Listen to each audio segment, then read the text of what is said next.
మెల్లగా మింగుకుంటూ ఎన్నాళ్ళు ఈ బతుకు సాగు చేనేత వస్త్రాలు ధరించునా నేతన్న గుండెకు బలము నిండా మేతన్న నీరంత ఎంతెట్ట రాసే నినదీన కన్నము అవుతుంది పసిడి వృత్తి నమ్మిన చేనేత చూడు కూలిపోతున్నాడు నిలువుత నేడు.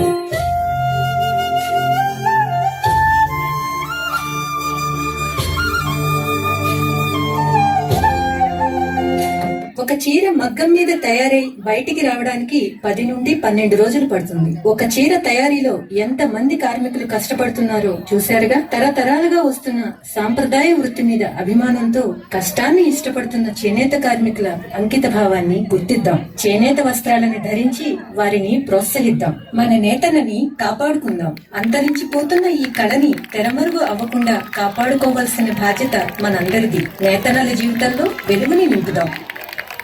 ఆహా, ఎంత అద్భుతంగా ఉందండి. ఆ చెవులకి కూడా కనుల విందు. నిజంగా ఈ చిన్నారులు చేసిన నృత్యం ఒక్కసారి వీళ్ళందరికీ huge round of applause. I think they deserve. How lovely they have dressed and what lovely message they have given. I think this they have put all the essence in one frame. Thank you so much for performing and you look lovely. Absolutely. Who's your teacher? Leelavathi garu ఎక్కడున్నా ఒకసారి urgent గా రావాలండి. మీరు కూడా అంతే చక్కగా ఉన్నారు చూస్తే. ఒకసారి గట్టిగా లీలావతి గారికి ఓ వేసుకోండి. I think hearty congratulations to you. They did a fantastic job. ఎన్నేళ్ళుగా మీరు మీతో పాటు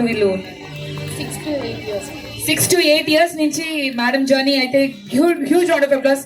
ఈమె నృత్యం కూడా మనం వచ్చే సంవత్సరం చూద్దామని గట్టిగా ఆశిద్దాం. అందరూ కూడా గట్టిగా చెప్పండి please. Thank you so much for performing this amazing number. Any moment మన హోమ్ మినిస్టర్ గారు రానున్నారండి. Now we are all set to do the flag off. But before that Shabeena అనే ఒక చిన్న పాప ఉందండి. ఒక్కసారి చూడండి.